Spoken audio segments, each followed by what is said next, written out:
garuu haala amma uumame kanarratti jajjabeessee waan haasa'uu barbaadutu jira. Jijjiirama kana jijjiirama illee jennee hawaamnu jijjiirama jedhee afaan guutuudhaan haasa'uun na rakkisaana. Jijjiirama illee yoo jennee jijjiirama kana irra wareegamee fide uummata Oromooti. Lubbuun kumaatamootaan lakkaa'aman hundi kan irra darbe ilmaan Oromooti. Ilmaan Oromoo kun jijjiirama fidanii asiin gaanii qaamuma jijjiirama irratti fidan irratti deebi'anii amaanaa kaayanii.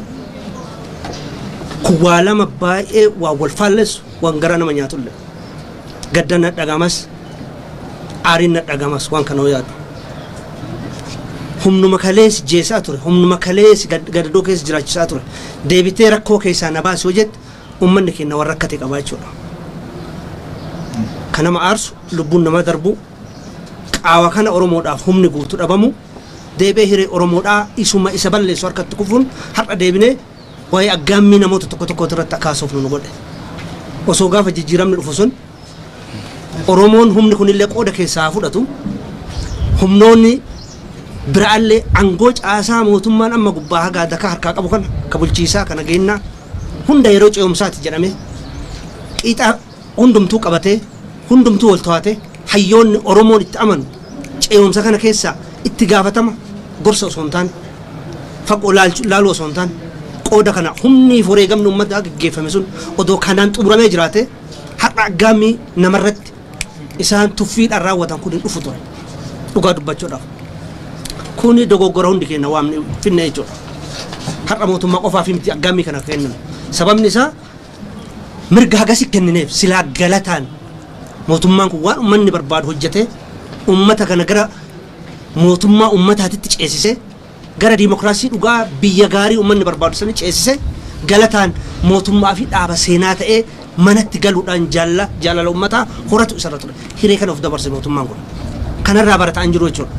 Har'a akka kaleessaa miti. Kaleessa gaafa biyyatti galu gaafa paartileen hojii siyaasaa eegalan dhugaadhaa qaawa mootummaadhaa yookiin yeroo ce'umsaa humna guutuu hin qabanii jechaa ture hundi keenya hin qabnu dhugaadha. Har'a garuu achi hin jiru. Kana booda gaafii nuti kaasuuf deemnu. Lubbuu ilmaan Oromoodhaa guyyaa guyyaan namni ofii kilaashii qabate ofii kilaashii sammuu itti ajajuunis bilisa ta'ee kophaa isaa nurratti murteessu haa jiraatu moo hin jiraatu gaafii kaasnaa jechuudha amma booda. Kana booda ilmaan Oromoodhaa har'aan Adaamaadhaa yoo dhufu akka makiinaa kaasee magaalaa bayan ilmaan Oromoo dhumaa jirti. Du'a isaanii du'a wal fixaa jiran biraa dhufe jechuudha. Shaashamannee keessatti waraanni makiinaadhaan fe'amee uummatatti yoo bobbaafamu biraa dhufe jechuudha. Uummata fuuldura dhaabbatanii kadhaamee qaa waraanni sun akka lola malee ijoollee biraa deebi'u ijoollee sanii wajji ganama galgala bilbila itti iyyaa deebisne jechuudha. Ambootti waan ta'aa jiru agartan, Hararii waan ta'aa jiru agartan guyyaa guyyaa.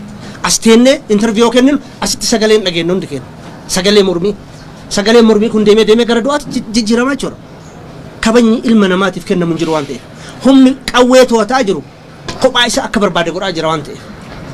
Kanaaf dogoggora kana sirreeffachuudhaaf irratti hojjechuudha qabna. Yoo kana hin godhin kana booda uummata hiree kana namaa kenna akka gowwaatti ilaalanii akka wallaalaatti ilaalanii humnaan si bulchinaa fedha keenya humnaan sirratti feena jedhanii yaaduun dogoggora. Isa qofaa miti.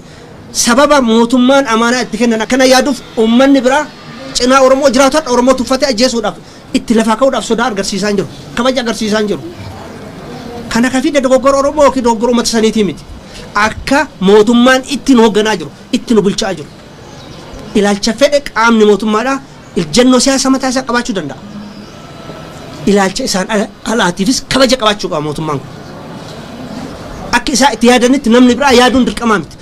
Akka itti mul'atetti yaaduun immoo yakka ta'ee halkaniin nama seenanii nama ajjeesuudhaaf bakka hojiitii fi wanta ati deemtutti harka biraatiin si ajjeesuudhaaf duula sirra gochuun yookiin jarmeenni tokko karaa qabsoo keessaa dhiibame duulli garaagaraa irra geeffame ilma Oromoo akka dhumtu gochuudhaan nama nagaa kabachiisu fakkaatanii siyaasa keessatti bu'aa argachuudhaaf hojjechuun mootummaan kun amma booda akkana deemaa ta'e isaaf gowwummaadha. Namni kana booda lubbuu fi jaalalaaf mataa qabatee mee haa ce'u Oromoon mee Oromoo yoo walitti buune yoo wal dhibne namni waan nuun jedha hiree dhufutu nu jala darba jennee waan nuti waa hunda baannee deemnu kun eega gowwummaaf sodatti fudhatamu ta'e kun gaafiin qabu walii gabboon salphaadha. nuti kan hunda ka qusannuuf biyya tanaaf ummata kanaaf hiree oromoodhaaf fuuldura dhuftu wareegama kana booda nun gaafatin jechuudhaaf nuti kan callisaa jirra.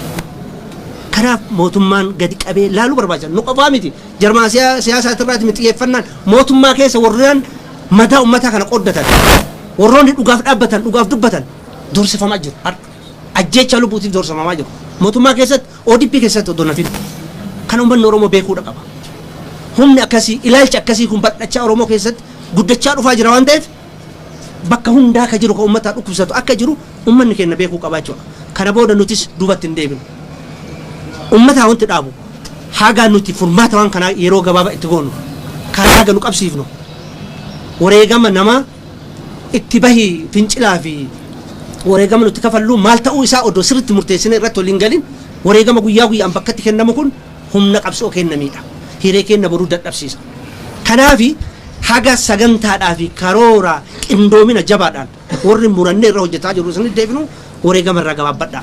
ollaa keessan wajji walitti hin bu'ina. waraana mootummaa wajjin walitti hin bu'ina. wanti isin kaastaa wanti isin mormitan hundumtuu dhugaadha. haqa isarra du'aa jirtan nuu gala. wareegamni san duraallee kanumaaf kafalame. kararraa maqee jira jijjiiramni kun gaafii takka hin qabu. gara barbaadanitti humnaan oofuudhaaf murteeffataa deemaa jiranii gaafii hin qabu. garuu immoo itti milkaa'an ajaa'iba kamiinu gatii kamiinu itti milkaa'an kana sirrii jala murreessinee immoo barbaannaa jechuudha. waamicha galgala tokkootiin uummata kaaslee mootummaa kana dhiiga dhaabuu dandeenya. godhuun barbaanne karaa cufuu kana qofaa miti beekaa callisaa jirra. obsi kun garuu wallaalatti fudhatamuu qaba. dogoggora fudhatamuu qaba. yakka hagana ga'u mana seeraa dhattee badii tokko raawwatte namni tokko abbootiin seeraa jiranii ragaan kana lakkaamuun yookiin sagaleedhaan ragaan dhiyaachuu qaba yookiin namaan dhiyaachuu qaba yookiin barruun dhiyaachuu qaba. asitti rakki raawwatame sagaleedhaan angawaan mootummaadhaa bilbilaan sagaleedhaan osoo haasa'u oduu addunyaan dhageessu koomishineerri poolisii federaalaa gabbayee namni kana godhuudhaaf bobbaasa hin jiru hojii ruutinii hojjenne jechuun yakka biraati jechuudha. hagam karaa badiitiin itti fufuudhaaf akka murannoo qaban nama agarsiisaa jechuudha. kuni dhaabbachuudha qaba. abbaan sodaachisanis abbaan gowwoomsan illee jiru. kanaaf mootummaanis gadi qabee of laaluu isa gaafata.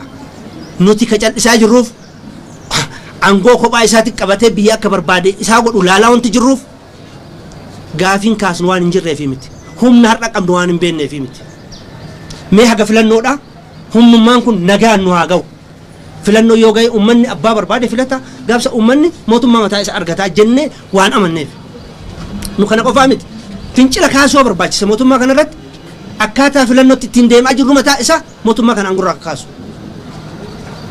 paartilee akkamitti filannoodhaa ala gochuudhaaf seera akka itti baasaa inni jiru qofa qabatee gadi baatee uummata hiriira waamtee mootummaa kana kaasuu hin danda'amu.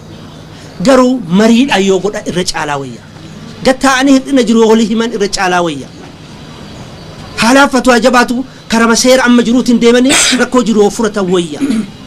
yoo kanarra dabare lubbuu namaa gaafata. qisaasa diinagdee fida. haasawanii fixachuu osoo danda'amu maaliif kana deemnaadhaaf kadhatamaa jira. obsamaa jira. kuni garuu bifa ittiin laallamaa jiru kana yoo ka itti fufu ta'e kamiidhu dhugaa dubbachuudhaaf mootummaa kana paartii mootummaa bulchuu kana otoo waan fedhe galee kana booda faayidaa oromootiif dhimma oromiyaati irratti humnoonni kaleessa qircaa daaboo isaanii godhatanii oromiyaa yaadan sun har'a deebi'uudhaaf ilkaan qaratanii oromootti gargaaramanii oromoo dogoggoreedhaan oromoo abjuu hin taane qabutti gargaaramanii yaaliin isaan bakka hunda godhaa jiran kun hin milkaa'u lafarraa dhumna malee. kuni imantaan dhaabbachuu qaba. ollaa gaarii taanee jiraachuufis lammii biyya takkaa taanee jiraachuufis oromoof oromiyaan fedhi nuti biyya tanarra qabnu kabajamuun dirqamaachuu kabajuun dirqamaachuu yoo namni nuun beekin nuti dhiiga kennaan akkuma kalee abboonni kenna godhan akkuma har'a za'a nuti nu kana ijoolleen lubbuu kafalaa jirtu lubbuu kafalaachuu lubbuun teenya eenyuyyuu olii miti. kanaaf namni akka nuu beeku barbaanna keessattuu mootummaan kun akka nuu beeku barbaanna. mootummaa oromooti jedhame osoo oromoon hin filatin osoo oromoon sagalee isaatiin hin kaatin dhaabuma kaleessa rakkoo oromoo irraan ga'aa ture tole jennee harka dhoofneefi inumaa daangaa teennee ilaallu keessa seennetu agargaarru jennee warri ufuran murteessine seennetu jira. maqaa garagaraatti nuu kenname nuuf keessa seennellee homa Oromoo irratti hojjetamu daba agarree dhaabaa jennaanis wal afaan deebine. Oromoo ajjeesaa Oromoo irratti siyaasa dalagachuun Oromoo rakkisaa barcuma angoodhaa oowwifatanii jiraachuu akka malaatiitti itti gargaaramuun odoo dhaabbatee gaariidha. Odoo kun nurraa hafee gaariidha. Oromoo of hin ta'u nu za'a kana ammallee kaanee mootummaa irratti fincila labsuun barbaanna. Hin feenulle humnaanis itti deemuu feenulle. Gorsa ka kennaa jiru karaa ka agarsiisaa jiru filannoo ka dhiyeessaa jiru. Gadi teennee waliin haa mari'annu eenyuyyuu eenyuun hin caalu sibiila waan baataniif nama mo'achuu hin danda'u. Tokkollee addunyaarra seenaa akkas hin jiru. Har'a bara waraanni mootummaadhaaf sibiila baata malee reenjerii uffata malee mataan isaa qoddamaadha bara. Garaa guutuudhaan dirqama loltummaa isaa bayaan jiru bara hin beeknaa bara. Adaamarratti kaleessa yeroo fincilli jiru poolisii Oromiyaatiif poolisii federaalaa uummanni addaan baasee laala. Poolisii Oromiyaatiif ka uummanni wal bira dhaabbatu ka federaalaa akka biraatiin laalama. Ijateennaan dhaabbannee argaa turre jechuudha. Yoo poolisiin federaalaa deemee nama tokko dhawu ijateennaan agarre poolisiin naannoo Oromiyaatiif uummanni walajjiin itti ka'ee jechuudha. Deemee asii singalchuu jedhanii ofirraa baasan. Jibbaan isaa agasii waraana qabu amantee aangorratti natissa jettee iyyuu laaluun gowwummaadha. Dhugaa dubbachuudha. Waraanni mootummaallee raayyaan ittisa biyyaallee yoo ta'e namni qalbii uummataa biraan qabne hin jiru. Namni rakkoo uummataa kana hin hubanne hin jiru. Namni inni kana booda ajajee dhaqee uummata san fixi jedhuun hin jiru. Yoo dhaqellee moraal hin qabu. Har'a fakkeenya isinni kaasee jira. Makiinaan fe'amanii uummata Shaashamannee ergamanii makiinaadhaan akkuma jiruun fe'amanii deeman. Odoo rasaas takka dhukaasin uummanni baay'ee wareegamaaf of kenne waan ta'eef. Kanaaf taankiif madfii fi xiyyaarri aangorra nama tursu. Amantaa uummataa argachuu qofatu barcumarra nama turta yoo bololli sunu jiraata. Dhugaa dubbachuudhaaf. Kanaaf ilaalcha ofii nama hirkatanii Oromoo irratti waan hin taane fiduudhaaf wallaahi bakki hin jiru. Bakka hin qabnu. Kanaaf qeerroodhaaf wanti dhaamu haga nuti waan kanatti qophoofnee dhaamsa gahaa isinii dabarsinu wareegama kabaltan dhaabaa ollaa keessa wajjin haga isinii danda'ame jaarsummaadhaaf waliigalteedhaan waan isin gidduu jiru soo jiraatte fixadhaa. Karaa badii isaan akka babal'atu barbaadu kana jalaa gabaabsuu feena akka jalaa dhiphatu barbaanna fincilli bakka hundatti deemaa jiru Oromiyaa keessatti deemaa jiru har'a intervii erga goone booda akka dhaabdanii gaafii kennaaf iyyannaa kennaaf deebii nuu kennitan abdii qabaa galatooma.